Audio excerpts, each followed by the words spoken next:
Halo teman-teman, kita jumpa lagi di channel Pojok Kelas. Hari ini kita akan membahas tentang tematik dari tema 2, subtema 1, jenis-jenis usaha ekonomi berdasarkan bidang usahanya. Untuk Mupel IPS kelas 5 SD. Selamat belajar. Sebelumnya kita sudah mempelajari tentang ketampakan alam Indonesia. Ketampakan alam Indonesia yang sangat beragam itu membuat beberapa pekerjaan dari masyarakat itu berbeda-beda. Mari teman-teman kita pelajari beberapa kegiatan ekonomi di daerah pegunungan, dataran rendah, dan juga pantai atau laut. Apa saja ya teman-teman kegiatan ekonomi yang biasa dilakukan di masing-masing tempat?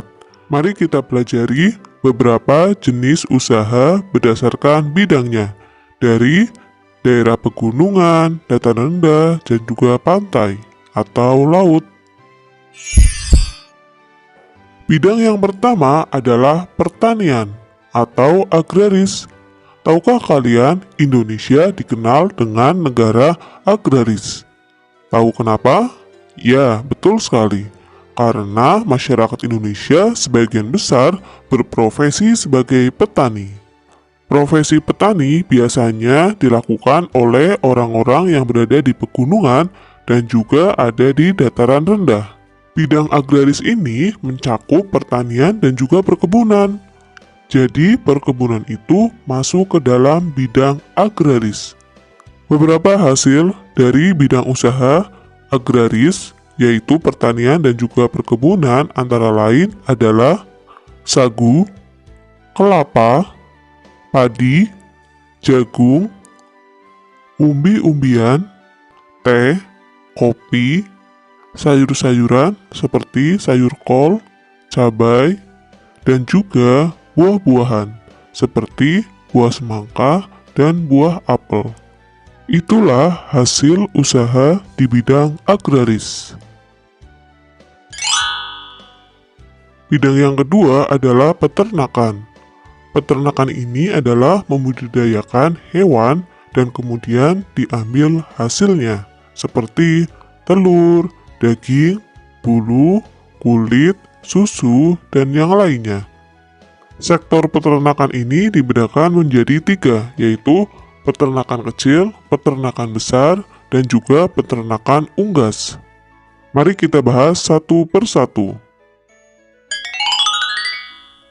Dimulai dari peternakan kecil. Contohnya adalah peternakan kelinci, peternakan domba, kambing, dan juga biri-biri. Yang kedua adalah peternakan besar. Contohnya peternakan kuda, peternakan kerbau, dan juga peternakan sapi. Yang ketiga adalah peternakan unggas. Contohnya peternakan itik, ayam, burung, dan juga puyuh. Bidang usaha yang ketiga adalah bidang usaha perikanan. Secara umum, usaha perikanan dibedakan menjadi 2, yaitu perikanan darat dan perikanan air laut. Mari kita bahas satu persatu. Perikanan darat adalah usaha melihara dan menangkap ikan di perairan darat. Perikanan darat terdiri atas perikanan air tawar dan juga perikanan air payau. Perikanan air tawar dilakukan di sungai, danau, rawa, waduk atau bendungan, empang, sawah, dan kolam. Jenis ikan yang dibudidayakan antara lain adalah lele, nila, mujair, gurame, dan juga mas. Perikanan air payau itu biasa dilakukan di tambak di pinggir pantai. Jenis ikan yang dibudidayakan adalah bandeng. Perikanan air laut, usaha menangkap ikan di pantai atau laut. Di Indonesia, usaha penangkapan ikan di laut dilakukan oleh nelayan, tradisional maupun modern. Saat musim ikan, nelayan akan memperoleh banyak hasil tangkapan. juga menghasilkan udang, kerang, rumput laut, mutiara, dan juga garam. Selain untuk keperluan sehari-hari, tangkapannya juga ada yang diekspor loh. Bidang usaha yang keempat adalah pertambangan. Dilihat dari kondisi geologisnya, wilayah Indonesia mengandung banyak barang tambang. Potensi barang tambang yang melimpah hendaknya dimanfaatkan bagi kemakmuran masyarakat. Barang tambang dibedakan menjadi 3, yaitu barang tambang mineral logam dan juga barang tambang mineral non-logam, serta barang tambang sumber energi. Jadi ada 3 macam. Contoh-contoh dari barang tambang mineral logam yaitu emas, perak, tembaga, timah, bauksit, dan juga nikel. Itulah barang tambang mineral logam.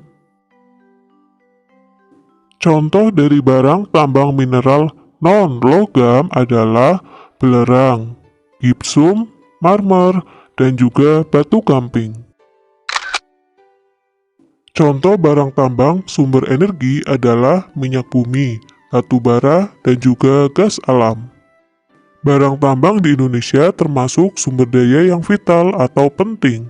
Pemanfaatannya ditujukan untuk kemakmuran masyarakat Indonesia. Jika dieksploitasi terus-menerus, ketersediaannya akan cepat habis. Oleh karena itu, pemanfaatan barang tambang dilakukan dengan bijak dan memperhatikan kelestariannya. Contoh perusahaan yang mengeksploitasi barang tambang di Indonesia adalah PT Pertamina, PT Aneka Tambang, PT Freeport Indonesia, dan juga PT Chevron Pacific Indonesia. Bidang usaha yang kelima adalah kehutanan. Hutan di Indonesia berperan penting sebagai paru-paru dunia, atau yang menghasilkan oksigen paling banyak untuk kita dapat bernafas. Selain sebagai pemasok oksigen untuk kita bernafas, hutan juga berfungsi untuk berkembangnya berbagai fauna dan juga flora. Selain itu, juga dapat menjadi daerah resapan air hujan. Hasil hutan di Indonesia antara lain adalah kayu jati, meranti, ulin damar, dan juga rotan. Namun masih banyak yang lainnya. Tadinya hutan di Indonesia sangat banyak, seperti hamparan karpet hijau jika dilihat dari udara. Sayangnya, sekarang sudah tidak lagi, hutan semakin sempit.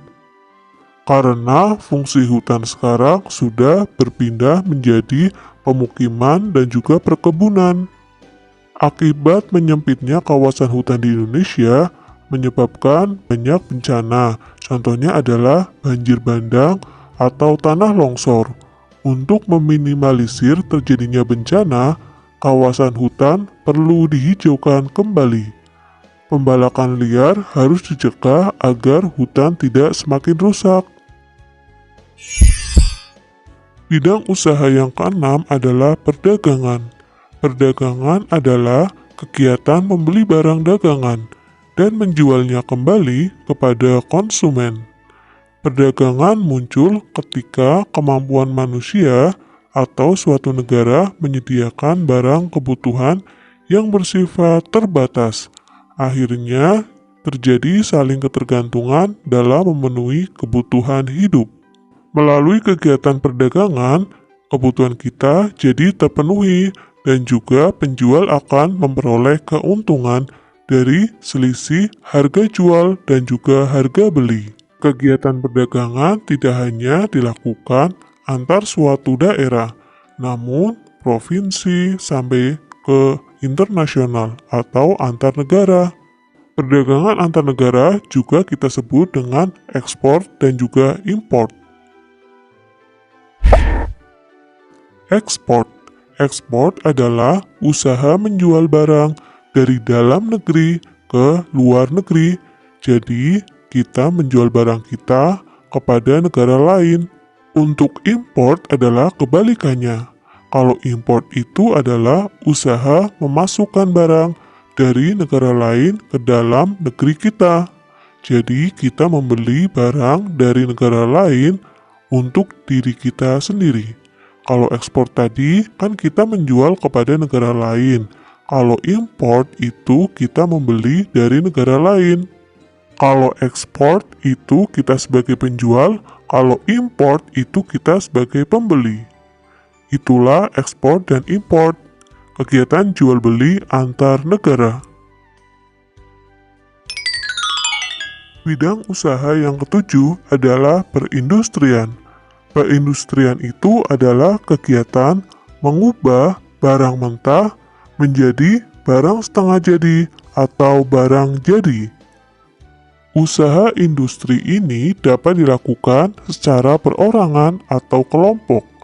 Usaha industri dapat dikelompokkan menjadi 3, yaitu usaha rumah tangga atau home industry, industri sedang, dan juga industri besar. Contoh industri di Indonesia adalah industri makanan, minuman, kosmetik, obat-obatan, garmen, serta elektronik. Masih banyak usaha industri yang lain. Usaha di bidang pariwisata. Usaha di bidang pariwisata lebih banyak di bagian jasa atau pelayanan. Contoh objek wisata alam adalah danau, pantai, bukit, pegunungan, gunung, suaka alam, serta flora dan juga fauna. Contoh objek wisata budaya adalah kesenian daerah, upacara adat, keraton, dan juga candi. Masih banyak ya, Indonesia sungguh sangat besar untuk usaha di bidang pariwisata. Berkembang sektor pariwisata menumbuhkan usaha-usaha penunjang jasa pariwisata. Antara lain adalah pengelolaan jasa penginapan, seperti hotel, motel, wisma, dan losmen. Usaha jasa pemandu wisata atau tour guide, penyedia jasa pariwisata transportasi atau tour and travel, serta usaha penjualan barang cendera mata atau souvenir.